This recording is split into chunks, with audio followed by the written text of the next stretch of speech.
तो आइए सबसे पहले नजर डाल लेते हैं आज की 4 बड़ी खबरों पर शॉर्ट में, और उसके बाद एक एक करके पूरी खबर आपको समझाएंगे। आज बुलेटिन में सबसे पहली खबर हम आपको बताएंगे, तेजस्वी की यात्रा पर सियासत को समझिए, क्योंकि तेजस्वी यादव की यात्रा पर बीजेपी ने हमला बोला है।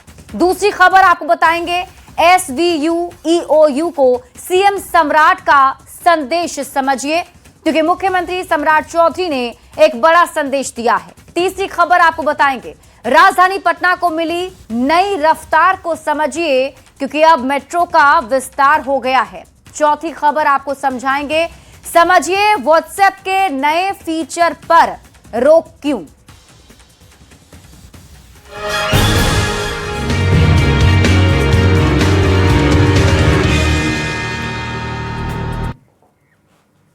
और सबसे पहले बात करेंगे नेता प्रतिपक्ष तेजस्वी यादव के यूरोप टूर की, जिस पर सियासत अब शुरू हो गई है। आरजेडी के स्थापना दिवस को 5 दिन पहले मनाकर विदेश जा रहे तेजस्वी पर विरोधियों का आरोप है कि वो अपनी ही पार्टी को लेकर गंभीर नहीं है, तो राज्य की जनता उन पर भरोसा कैसे करेगी।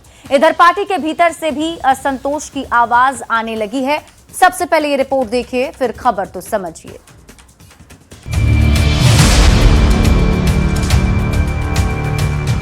यूरोप में इन दिनों हीट वेव के कारण बढ़ते तापमान से लोग परेशान हैं। पर तेजस्वी यादव के यूरोप टूर की खबर ने बिहार की सियासत को उससे भी ज्यादा गर्मा दिया है। दरअसल 5 जुलाई को आरजेडी की स्थापना के 30 साल पूरे होने जा रहे हैं, पर तेजस्वी यादव ने 1 जुलाई को ही पार्टी का स्थापना दिवस समारोह मना लिया। विरोधियों का आरोप है कि तेजस्वी ने अपने टूर के लिए स्थापना दिवस की तारीख ही बदल डाली। राष्ट्रीय जनता दल ने अपना स्थापना दिवस 5 दिन पहले ही मना लिया। सूत्रों के हवाले से कारण यह बताया जा रहा है कि तेजस्वी यादव जी को विदेश दौरे पर जाना है, घूमने जाना है। अब आप समझ सकते हैं कि जो नेता अपनी पार्टी के स्थापना दिवस मनाने को लेकर संजीदा नहीं है, वो बिहार के लोगों को लेकर क्या संजीदा हो सकता है। तेजस्वी यादव अपने पिताजी लालू यादव की विरासत पर वो आगे राजनीति कर रहे हैं। इनफैक्ट लालू यादव नेता थे, लेकिन तेजस्वी यादव नेता नहीं, एरिस्टोक्रेट, मतलब उनको विदेश दौरा ज्यादा इंपॉर्टेंट लगता है। विरोधी तो तेजस्वी पर निशाना साध ही रहे हैं, पर पार्टी के भीतर भी अब असंतोष की आवाज उठने लगी है। 1 जुलाई को स्थापना दिवस समारोह के दौरान पार्टी के उपाध्यक्ष उदय नारायण चौधरी ने कहा कि तेजस्वी कार्यकर्ताओं से मिलते ही नहीं, जिसका असर पार्टी की मजबूती पर पड़ रहा है। कुछ लोग हमसे मिलता है तो कहता है कि 3 दिन से हाजिर, लेकिन लालू जी से तो भेंट हो गया, लेकिन तेजस्वी जी से नहीं भेंट हुआ। हम कह रहे हैं यहाँ हर आता तुम ना भेंट तो बाबू आइए ना, हम तुमका भेंट कैसे हो। तो उसके इस विश्वास को आपको अपने एक्शन से तोड़ना है। 2025 विधानसभा चुनाव में मिली हार के बाद ये आरजेडी का पहला स्थापना दिवस समारोह होने वाला है, पर तेजस्वी उससे पहले ही देश से बाहर जा रहे हैं। चुनाव में मिली करारी हार के बाद पहले से ही पार्टी कार्यकर्ताओं में हताशा थी। अब इतने बड़े मौके पर तेजस्वी का विदेश यात्रा पर निकलना सवाल खड़े कर रहा है कि क्या तेजस्वी अपनी पार्टी को लेकर गंभीर नहीं। पटना से संवाददाता रवि एस नारायण और अमित कुमार के साथ रिपोर्ट न्यूज़ 18।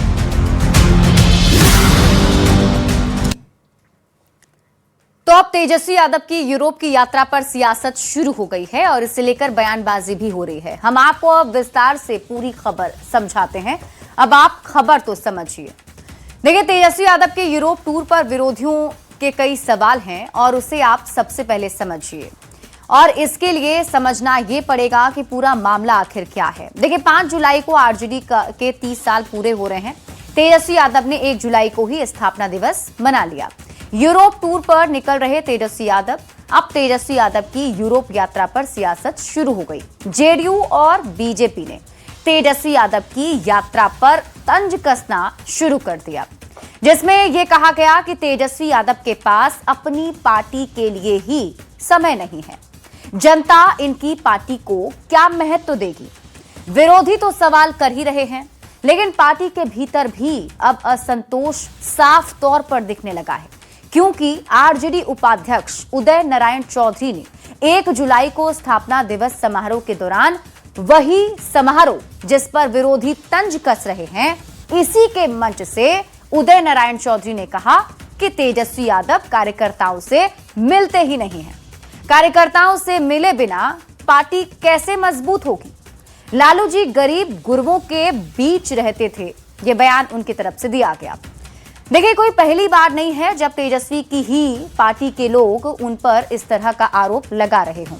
विधानसभा चुनाव की बात याद कर लीजिए। विधानसभा चुनाव 2025 के बाद भी तेजस्वी विदेश चले गए थे। चुनाव में बुरी तरह हारने के 10 दिन बाद ही विदेश दौरे पर निकल गए थे। उस पर भी खूब सियासत हुई थी। और आपको यह भी बता दें कि उस वक्त चुनाव के बाद पहला सत्र था, शीतकालीन सत्र भी चल रहा था और चलते सत्र में 3 दिसंबर 2025 को तेजस्वी यादव विदेश रवाना हो गए थे। और तब भी उन्हीं के पार्टी के नेता शिवानंद तिवारी ने जिम्मेदारी से भागने का आरोप तेजस्वी यादव पर लगा दिया था। और अब आप ये समझिए कि तेजस्वी के नेतृत्व पर उनके अपने ही पार्टी और परिवार से किस किस व्यक्ति ने सवाल उठाया है। तो तेजस्वी यादव की बहन रोहिणी आचार्य उन पर सवाल उठा चुकी हैं। आरजेडी के वरिष्ठ नेता शिवानंद तिवारी तेजस्वी यादव पर सवाल उठा चुके हैं। और अब आरजेडी उपाध्यक्ष उदय नारायण चौधरी ने भी तेजस्वी यादव पर सवाल खड़े कर दिए। अब आप खबर तो समझिए, राजनीति में हर कदम के कई मायने निकाले जाते हैं। अहम मौकों पर शीर्ष नेतृत्व की भूमिका भी बड़ी हो जाती है। और पार्टी का स्थापना दिवस आरजेडी के लिए एक बहुत बड़ा मौका है। 2025 विधानसभा में हार मिलने के बाद यह पहली बार था जब स्थापना दिवस सेलिब्रेट किया जाना है। अब स्थापना दिवस के दिन देश में तेजस्वी नहीं रहेंगे। विदेश घूमने के लिए स्थापना दिवस तेजस्वी यादव ने पहले ही मनाने का आरोप इन पर लगा। विरोधी जिम्मेदारी से भागने का आरोप तेजस्वी यादव पर लगा रहे हैं। तो पार्टी के प्रति तेजस्वी यादव की गंभीरता पर सवाल उठाए जा रहे हैं। सवाल ये भी, क्या अपनी पार्टी को लेकर तेजस्वी गंभीर नहीं हैं? ये सवाल पूछे जा रहे हैं। बढ़ते आगे और अब बात अगली खबर की। भ्रष्टाचार के खिलाफ सरकार ने एक बार फिर अपना कड़ा रुख दोहराया है। मुख्यमंत्री सम्राट चौधरी ने स्मार्ट पुलिसिंग से लेकर भ्रष्टाचार पर जीरो टॉलरेंस तक बड़ा संदेश दिया। उन्होंने अधिकारियों से कहा कि ऐसी कार्यशैली आप विकसित कीजिए कि दूसरे राज्य की एजेंसियां उनसे सीखने आए। सबसे पहले आपको रिपोर्ट दिखाते हैं, फिर खबर समझाएंगे। ऐसा टीम खड़ा करे कि सीबीआई और ईडी आपसे सपोर्ट मांगना शुरू करे।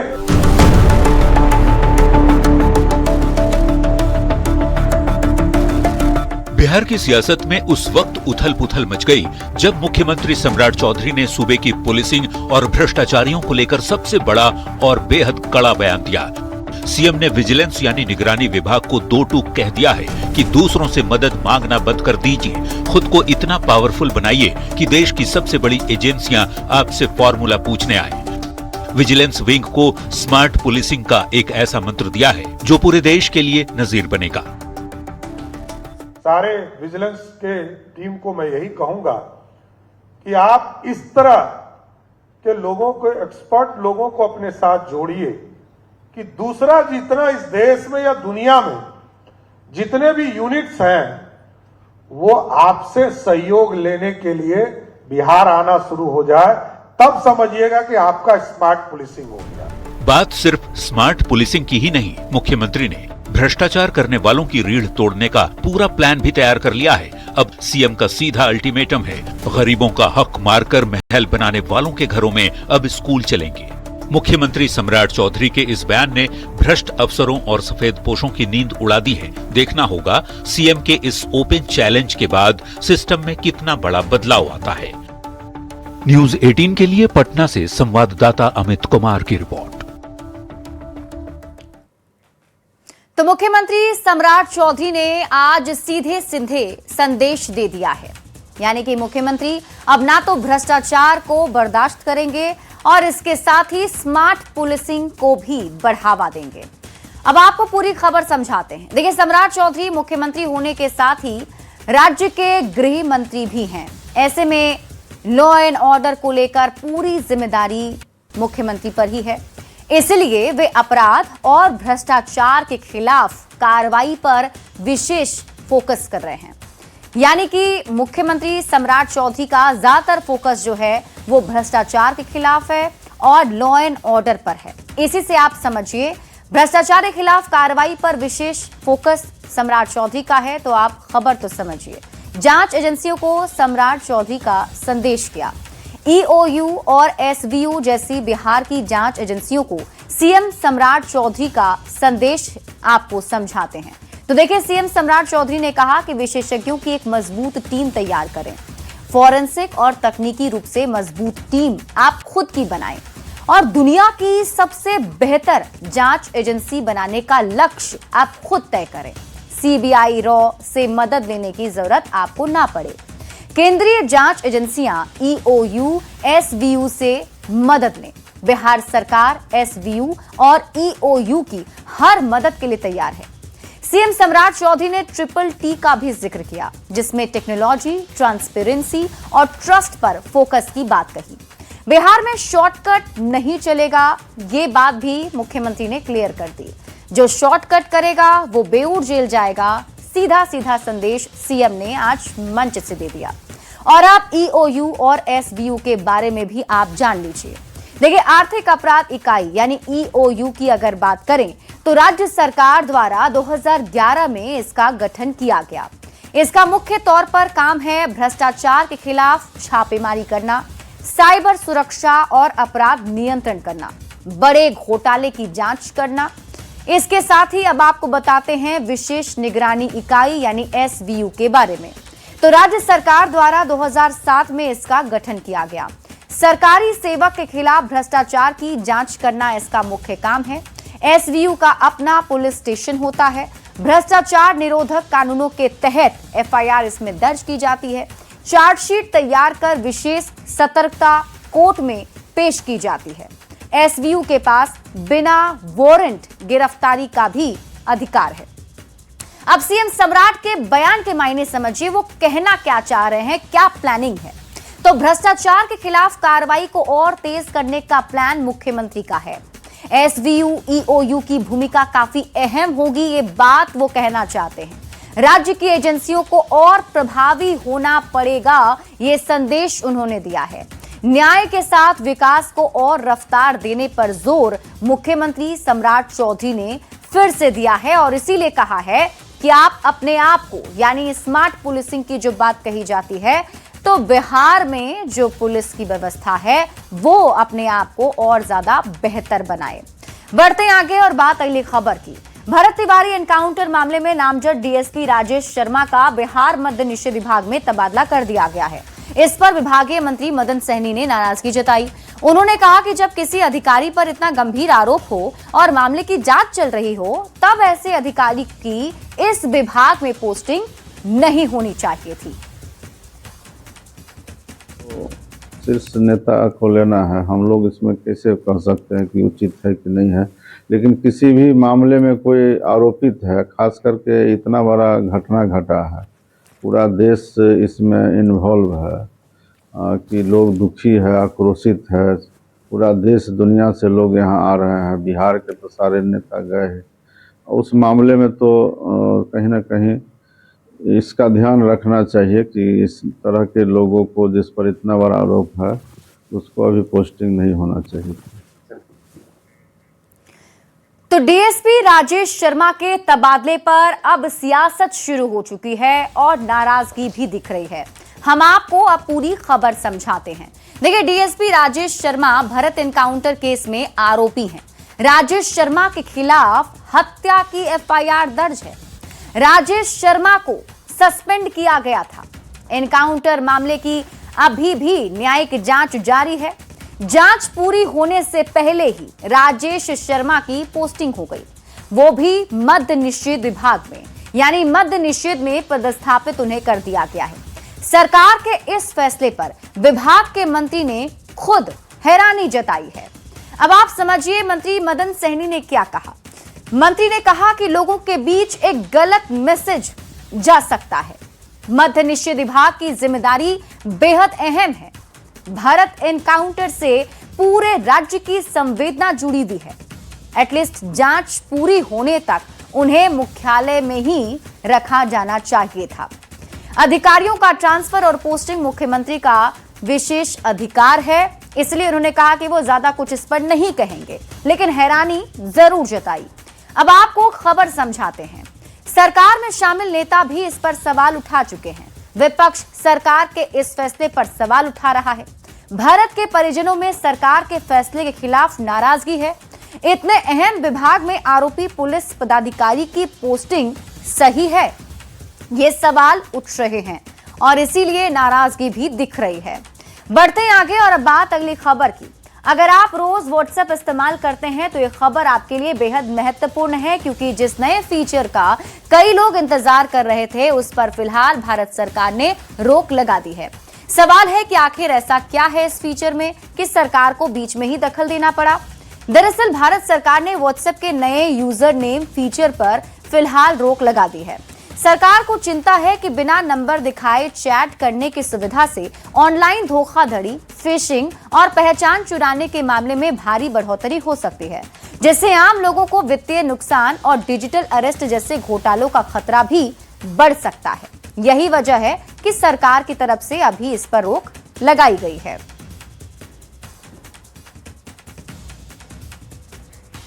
तो व्हाट्सएप के इस नए फीचर को लेकर के सरकार ने रोक लगा दी, लेकिन हम आपको अब पूरी खबर समझाते हैं। ये पूरी फीचर क्या है और सरकार आखिर क्यों चाहती है कि अभी इस पर फिलहाल रोक बनी रहे।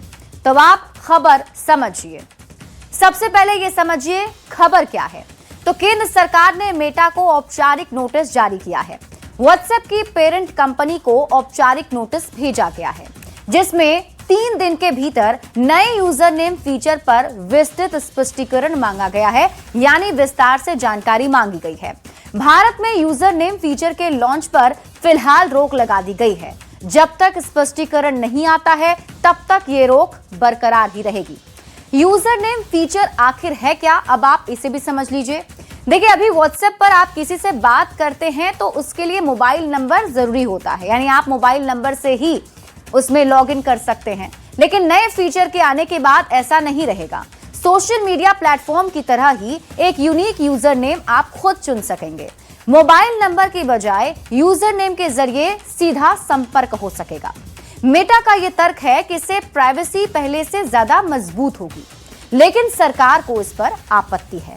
क्यों आपत्ति है, यह भी समझिए। तो इस फीचर के साथ मजबूत सुरक्षा व्यवस्था नहीं बनाई गई। सरकार का कहना है कि इसका जो फायदा है वो साइबर अपराधी उठा सकते हैं। जरा सोचिए, अगर कोई व्यक्ति किसी मशहूर अभिनेता, किसी बड़े पत्रकार, किसी बैंक, किसी सरकारी अधिकारी या किसी बड़ी कंपनी से मिलता जुलता यूजर नेम बना ले, तो आम लोगों के लिए असली और नकली अकाउंट में फर्क करना आसान नहीं होगा। फर्जी अकाउंट के जरिए लोगों को गुमराह भी किया जा सकता है। तो सरकार की चिंता यूजर नेम फीचर के संभावित दुरुपयोग को लेकर है।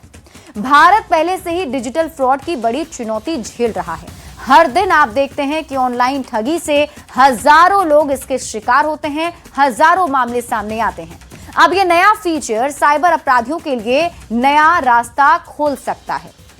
हालांकि एक दिलचस्प बात यह भी है कि टेलीग्राम और सिग्नल जैसे मैसेजिंग प्लेटफॉर्म कई वर्षों से यूजर नेम के जरिए लोगों को जोड़ने की सुविधा देते हैं। फिर सिर्फ व्हाट्सएप पर इतना विवाद क्यों हो रहा है? तो वो इसलिए क्योंकि व्हाट्सएप का विशाल यूजर बेस है। भारत में करोड़ों लोग व्हाट्सएप का इस्तेमाल करते हैं। किसी भी बदलाव का असर बहुत बड़े स्तर पर पड़ सकता है। सरकार कोई जोखिम लेने के मूड में नहीं है। यही वजह है कि सरकार की तरफ से ये फैसला लिया गया है और स्पष्टीकरण भी मांगा गया है। बढ़ते आगे और अब बात कर लेते हैं पटना मेट्रो की। पटना में आधुनिक परिवहन व्यवस्था को नई रफ्तार मिल चुकी है। राजधानी में मेट्रो परियोजना लगातार विस्तार की ओर बढ़ रही है और इसी कड़ी में मुख्यमंत्री सम्राट चौधरी ने मलाही पकड़ी मेट्रो स्टेशन का उद्घाटन कर दिया है और खुद मेट्रो में सफर कर परियोजना की प्रगति का जायजा भी लिया है। ये रिपोर्ट देखिए, फिर खबर तो समझिए।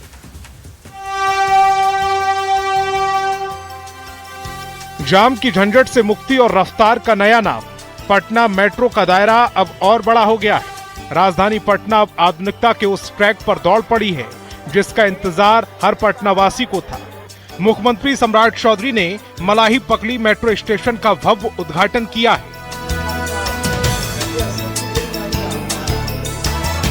उद्घाटन के बाद मुख्यमंत्री सम्राट चौधरी के साथ राज्य के दोनों डिप्टी सीएम विजय चौधरी और विजेंद्र यादव ने पटना मेट्रो की इस नई सौगात का अनुभव किया। तस्वीरें साफ बयां कर रही हैं कि सरकार का विजन अब पूरी तरह से इंफ्रास्ट्रक्चर और कनेक्टिविटी को मजबूत करना है। सड़कों के जाल, शानदार पुलों के बाद अब मेट्रो का ये विस्तार पटना को देश के सबसे आधुनिक शहरों की कतार में खड़ा कर रहा है। सरकार के इस कदम से न सिर्फ लाखों मुसाफिरों का समय बचेगा, बल्कि पटना में प्रदूषण और ट्रैफिक की समस्या पर भी फुल स्टॉप लगेगा। बड़ी चुनौती थी इस मेट्रो स्टेशन को जल्द से जल्द चालू करना, और आज जब इसका विधिवत उद्घाटन हो चुका है तो आम लोगों के साथ साथ जो मेट्रो के कर्मचारी हैं वो भी जश्न मना रहे हैं, और कहीं न कहीं एक बड़ी सौगात राजधानी पटना के लोगों के लिए। कैमरा पर्सन मनीष जुनेजा के साथ शैलेंद्र, न्यूज़ 18 पटना।